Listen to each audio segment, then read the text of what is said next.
প্রিয় শিক্ষার্থী বন্ধুরা, তোমরা তোমাদের শিক্ষার সমস্ত তথ্য জানতে এবং সকল সমস্যার সমাধান জানতে এখনই জয়েন করো আমাদের ফেসবুক গ্রুপে। ফেসবুক গ্রুপের লিংক দেওয়া আছে ডিসক্রিপশন বক্সে। স্বাগতম সবাইকে ওয়াইস পয়েন্ট একাডেমিতে। আশা করি তোমরা সবাই ভালো আছো। আজকে আমরা কথা বলবো ষষ্ঠ শ্রেণীর ইতিহাস ও সামাজিক বিজ্ঞান এই বার্ষিক পরীক্ষার প্রশ্নের নমুনা প্রশ্ন নিয়ে। তোমাদের সামনেই বার্ষিক পরীক্ষা হতে যাচ্ছে, সেখানে আসলে তোমাদের প্রশ্নের কাঠামোটা কিরকম হবে তারই একটা নমুনা প্রশ্ন আজকে আমরা আলোচনা করবো, যেটা কিনা এনসিটিভি থেকে প্রদান করেছে। বারবার বলছি, এটা কিন্তু একটি নমুনা প্রশ্ন। এই প্রশ্ন হুবহু কিন্তু ব্যবহার করা কোথাও যাবে না। আচ্ছা, এখানে শুরুতেই তোমাদের প্রথম 30 মিনিটে যেটা করতে হবে, তোমাদের এমসিকিউ পার্টটা থাকবে, বহু নির্বাচনী প্রশ্ন থাকবে 15টি। এই যে এটা হচ্ছে তোমাদের সমস্ত বইয়ে মানে সিলেবাসের উপর ভিত্তি করেই এই এমসিকিউ পার্টটা সাজানো হয়েছে, যেখানে পূর্ণমান থাকবে 15।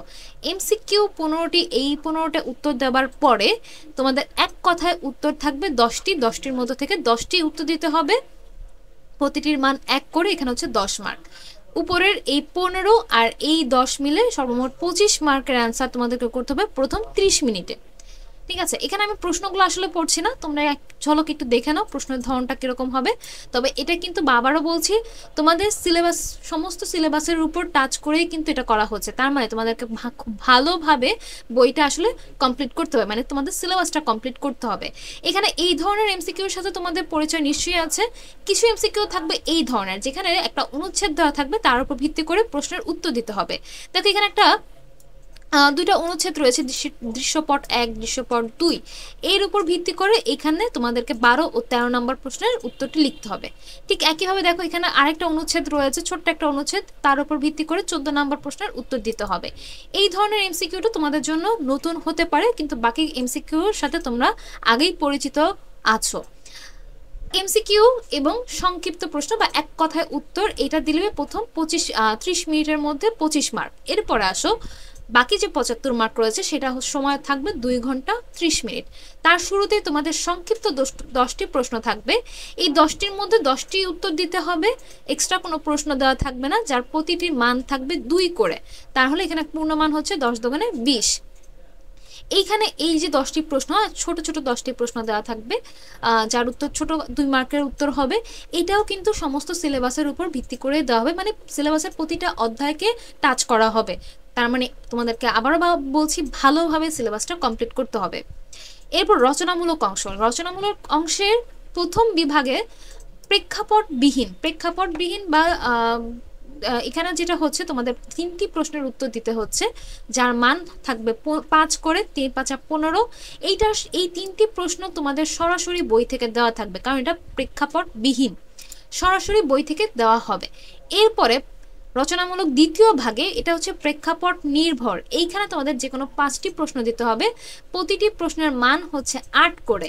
5টি প্রশ্ন, 5 × 8 = 40 মার্কের। এইটা দৃশ্যপট বা প্রেক্ষাপট নির্ভর, এটা কিরকম, এখানে তোমাদের একটা অনুচ্ছেদ দেওয়া থাকবে, সেই অনুচ্ছেদের উপর নির্ভর করে 2টি প্রশ্ন থাকবে, যার প্রথমটার মান থাকবে 3, দ্বিতীয়টার মান থাকবে 5। এইভাবে করে তোমাদের 60টি প্রশ্ন দেওয়া থাকবে, যে কোনো 5টি উত্তর তোমাদেরকে দিতে হবে। ঠিক আছে, যেটা হচ্ছে 2 নাম্বার প্রশ্ন, 3 নাম্বার প্রশ্ন, যেখানে আসলে একটা অনুচ্ছেদের উপর ভিত্তি করে তোমাদেরকে 2টি প্রশ্নের উত্তর দিতে হবে। এরকম ছকও থাকতে পারে, অনুচ্ছেদ থাকতে পারে, এরকম ছবিও থাকতে পারে, অনেক কিছুই থাকতে পারে। তার উপর নির্ভর করে তোমাদেরকে কি করতে হবে, নির্ভর করে তোমাদেরকে আসলে প্রশ্নের উত্তরগুলো দিতে হবে। এই হচ্ছে পুরো প্রশ্নের ধরন। আশা করি বুঝতে পেরেছো। তোমাদের জন্য পুরোটা আরেকবার সামারি আকারে বলছি। সেটা হচ্ছে, শুরুতেই তোমাদেরকে কি করতে হবে, 30 মিনিটের মধ্যে এমসিকিউ পার্ট শেষ করতে হবে। এমসিকিউর জন্য প্রথমে তোমাদেরকে 15টি এমসিকিউ দিবে। 15টি এমসিকিউ এর মান হচ্ছে 15। এই 15টি এমসিকিউ দেওয়ার পর তোমাদেরকে এক কথায় উত্তর দিতে হবে 10টি, যার মান হচ্ছে 10। এই মিলে 15 আর 10 মিলে 25টা প্রশ্নের উত্তর তোমাদেরকে দিতে হবে 30 মিনিটে। এই গেল হচ্ছে এমসিকিউ পার্ট। তারপর তোমার লিখিত পার্টের প্রথমেই তোমাদেরকে সংক্ষিপ্ত 10টি প্রশ্নের উত্তর দিতে হবে, যাদের মান হচ্ছে 2 করে। এরপর রচনামূলক প্রশ্নের মধ্যে প্রথম বিভাগে 3টি প্রশ্নের উত্তর দিতে হবে, যা সরাসরি বই থেকে দেওয়া থাকবে, যার প্রতিটির মান হচ্ছে 5 করে। দ্বিতীয় বিভাগে তোমাদের 5টি প্রশ্নের উত্তর দিতে হবে, যার প্রতিটি মান হচ্ছে 8 করে। এইটা হচ্ছে প্রেক্ষাপট নির্ভর। এইখানে তোমাদেরকে কোনো অনুচ্ছেদ দেওয়া থাকতে পারে, দৃশ্যপট, ছবি, ছক কিংবা কোনো বিভিন্ন ধরনের তথ্য দেওয়া থাকতে পারে।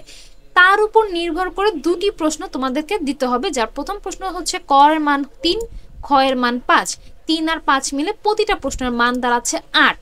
এইভাবে তোমাদেরকে 5টা প্রশ্নের উত্তর দিতে হবে। এই হচ্ছে তোমাদের নমুনা প্রশ্ন। আমি প্রতিটা লাইন ধরে পড়ছি না, তোমরা এখান থেকে আসলে পজ দিয়ে দিয়ে দেখে নিতে পারো। এই হচ্ছে প্রশ্নের ধরন। এরকম ছক, ছবি অনেক কিছু আসলে তোমাদেরকে থাকতে পারে। আশা করি তোমরা বুঝতে পেরেছো। এই ছিল ষষ্ঠ শ্রেণীর ইতিহাস ও সামাজিক বিজ্ঞানের নমুনা প্রশ্ন। তারপরে তোমাদের বুঝতে সমস্যা থাকলে আমাদেরকে কমেন্ট বক্সে জানাতে পারো, আমরা চেষ্টা করব তোমাদেরকে উত্তর দেওয়ার জন্য। এছাড়া তোমাদের সিলেবাস অনুযায়ী যে চ্যাপ্টারগুলো রয়েছে ধারাবাহিকভাবে সেই চ্যাপ্টারের সংক্ষিপ্ত রচনামূলক প্রশ্নের ভিডিও তোমরা পেয়ে যাবে ওয়াইস পয়েন্টের চ্যানেলে। সেজন্য তোমরা আমাদের ওয়াইস পয়েন্টের চ্যানেলটাকে সাবস্ক্রাইব করে বেল আইকনটা প্রেস করে রাখো, যেন প্রতিটা চ্যাপ্টারের ভিডিও তোমরা নোটিফিকেশন সহজেই পেতে পারো। আজকে এই পর্যন্তই। আগামী ক্লাসে ষষ্ঠ শ্রেণীর ইতিহাস ও সামাজিক বিজ্ঞানের প্রতিটা অধ্যায় ভিত্তিক আলোচনা তোমাদের সাথে শেয়ার করা হবে। সে পর্যন্ত সবাই ভালো থাকো, ওয়াইস পয়েন্টের সাথেই থাকো।